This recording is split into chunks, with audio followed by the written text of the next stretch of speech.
आज हम कक्षा 12 की हिंदी अनिवार्य की पुस्तक सृजन के भय नामक पाठ को पढ़ेंगे, जिसके लेखक हैं आचार्य रामचंद्र शुक्ल।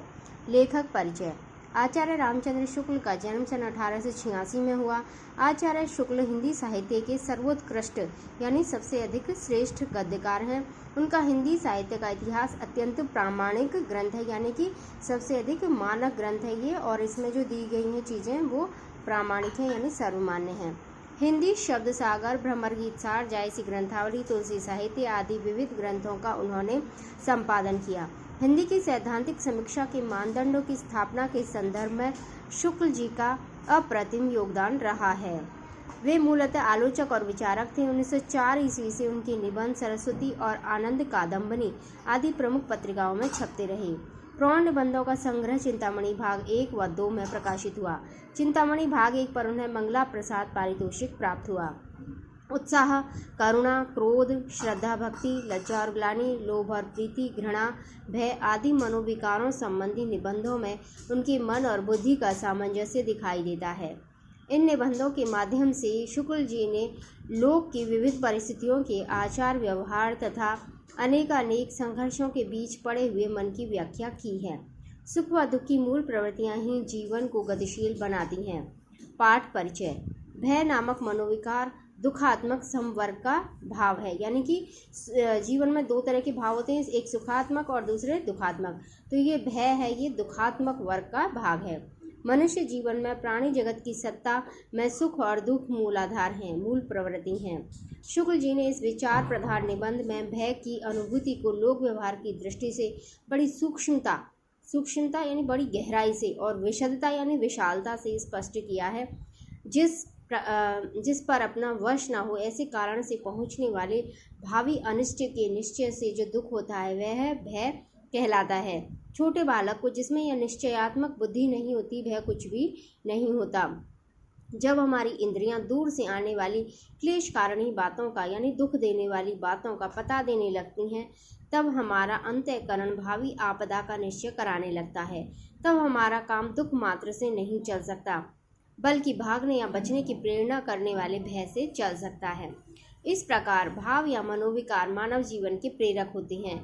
इनसे लोक कल्याण के व्यापक उद्देश्य की सिद्धि भी होती है। शुक्ल जी ने निबंध में भाव की केवल मनोवैज्ञानिक प्रामाणिकता ही सिद्ध नहीं की है, वरन लोक व्यवहार और साहित्यिक अभिव्यक्ति के मध्य संगति भी स्थापित की है।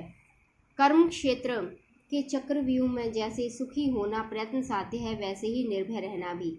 इस आवश्यकता से हम बच नहीं सकते, अर्थात जीवन में जैसे हम सुखी रहना चाहते हैं इसी तरह से हम निर्भीक भी रहना चाहते हैं, यानी भय युक्त होकर के हम एक अच्छा जीवन या संतुष्ट जीवन है वो व्यतीत नहीं कर सकते, इसलिए हम निर्भीक भी बने रहना चाहते हैं। मूल पाठ। किसी आती हुई आपदा या दुख की भावना या दुख के कारण के साक्षात्कार से जो एक प्रकार का आवेगपूर्ण अथवा स्तंभ कारक यानी आश्चर्य पैदा करने वाला जो कारक है मनोविकार होता है, उसी को भय कहते हैं। यह भय की परिभाषा हुई, यानी किसी प्रकार की कोई संकट या कोई दुख है, उसके हमें लग रहा है कि उससे हमारा साक्षात्कार होने वाला है या साक्षात्कार हो जाता है, तो उस समय जो स्थिति होती है वही भय कहलाती है।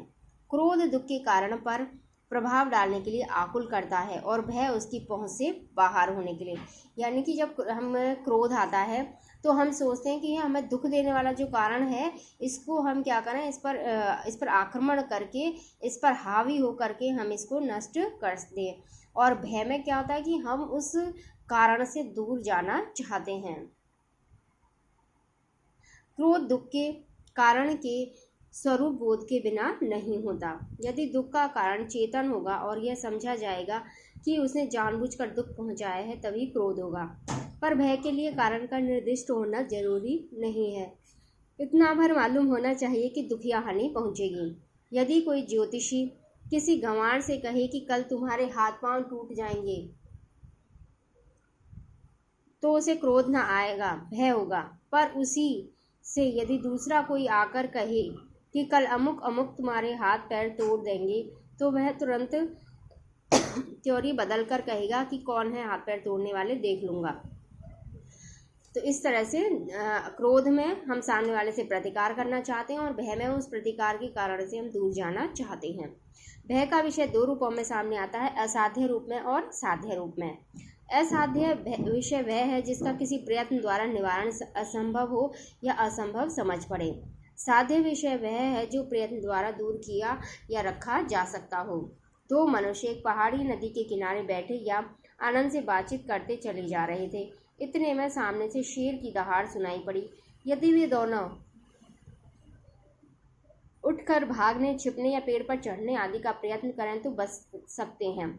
विषय के साध्य या असाध्य होने की धारणा परिस्थिति की विशेषता के अनुसार तो होती ही है, पर बहुत कुछ मनुष्य की प्रकृति पर भी अवलंबित रहती है। यानी मनुष्य की प्रकृति है, वह भी इस बात का निश्चय करती है कि उसे कितना दुख पहुंचेगा और कितना भय होगा।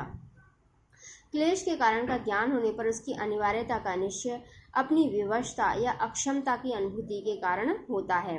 यदि यह अनुभूति कठिनाइयों और आपत्तियों को दूर करने के लिए अनभ्यास या साहस के अभाव के कारण होती है तो मनुष्य स्तंभित हो जाता है, उसके हाथ पांव नहीं हिल सकते। यानी जब उसे लगता है कि ये जो दुख आने वाला है उसके ऊपर उसका निवारण उसके पास नहीं है, उसके पास साहस की कमी होती है, वो उसे लड़ नहीं पाता है या उसे अभ्यास नहीं होता उस स्थिति का, तो वह आश्चर्यचकित हो जाता है और उसके हाथ पैर हैं वो हिल नहीं पाते हैं, वह जड़ हो जाता है।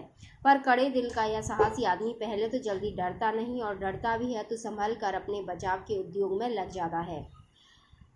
भय जब स्वभावगत हो जाता है तब कायरता या भीरुता कहलाता है और भारी दोष माना जाता है, विशेषतः पुरुषों में। स्त्रियों की भीरुता तो उसकी लज्जा के समान ही रसिकों के मनोरंजन की वस्तु रही है। पुरुषों की भीरुता की पूरी निंदा होती है। ऐसा जान पड़ता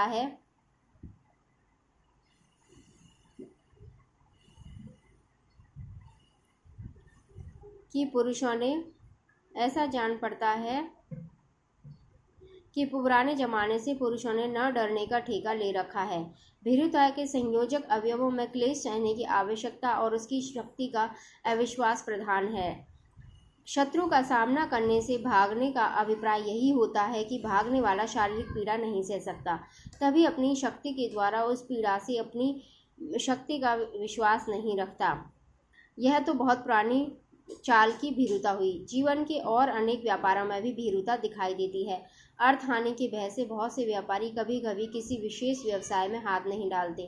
परास्त होने के भय से बहुत से पंडित कभी कभी शास्त्रार्थ से मुंह चुराते हैं। इस प्रकार की भीरुता की तह में सहन करने की अक्षमता और अपनी शक्ति का अविश्वास छिपा रहता है। भीरु व्यापारी में अर्थ हानि सहने की अक्षमता और अपने व्यवसाय कौशल पर अविश्वास तथा भीरु पंडित में मान हानि सहने की अक्षमता और अपने विद्या बुद्धि बल पर अविश्वास निहित है। एक ही प्रकार की भीरुता ऐसी दिखाई पड़ती है जिसकी प्रशंसा होती है, वहाँ धर्म भीरुता है, पर हम तो उसे भी कोई बड़ी प्रशंसा की बात नहीं समझते। धर्म से डरने वालों की अपेक्षा धर्म की ओर आकर्षित होने वाले हमें अधिक धन्य जान पड़ते हैं। यानी कि हम इस डर से कि कोई हमें क्या कहेगा या धर्म में इस कारण से इस कार्य को करने से हमें पाप की प्राप्ति होगी, इससे कहीं अच्छा है कि हम उस गलत कार्य के प्रति अपनी दृष्टि है वो ऐसी रखें कि हमें वो पसंद ही ना आए, तो वो अधिक श्रेष्ठ होता है। जो किसी बुराई से यही समझकर पीछे हटते हैं कि उसके करने से अधर्म होगा, उसकी अपेक्षा वे कहीं श्रेष्ठ हैं जिन्हें बुराई अच्छी ही नहीं लगती। दुख या आपत्ति की पूर्ण निश्चय न रहने पर उसकी संभावना मात्र के अनुमान से जो आवेगशून्य भय होता है उसे आशंका कहते हैं। यानी कि उसका पूर्ण निश्चय नहीं होता किसी दुख के आने का, बस ये बना रहता है भय कि ये ना ऐसा होगा, ये हो सकता है। उसमें वैसी आकुलता नहीं होती, उसका संचार कुछ धीमा पर अधिक काल तक रहता है। घने जंगल से जाता हुआ यात्री चाहे रास्ते भर इस आशंका में रहे कि कहीं चीता मिल जाए, पर वह बराबर चल सकता है। यदि उसे असली भय हो जाएगा तो या तो वह लौट जाएगा या एक पग आगे न रखेगा। दुखात्मक भावों में आशंका की वही स्थिति समझनी चाहिए जो सुखात्मक भावों में आशा की। अपने द्वारा कोई भयंकर काम किए जाने की कल्पना या भावना मात्र से भी क्षणिक स्तंभ के रूप में इस प्रकार के भय का अनुभव होता है। जैसे कोई किसी से कहे कि इस छत से कूद जाओ, तो कूदना और ना कूदना उसके हाथों में होते हुए भी वह कहेगा कि डर मालूम होता है, पर यह डर भी पूर्ण भय नहीं है। आज के लिए इतना ही।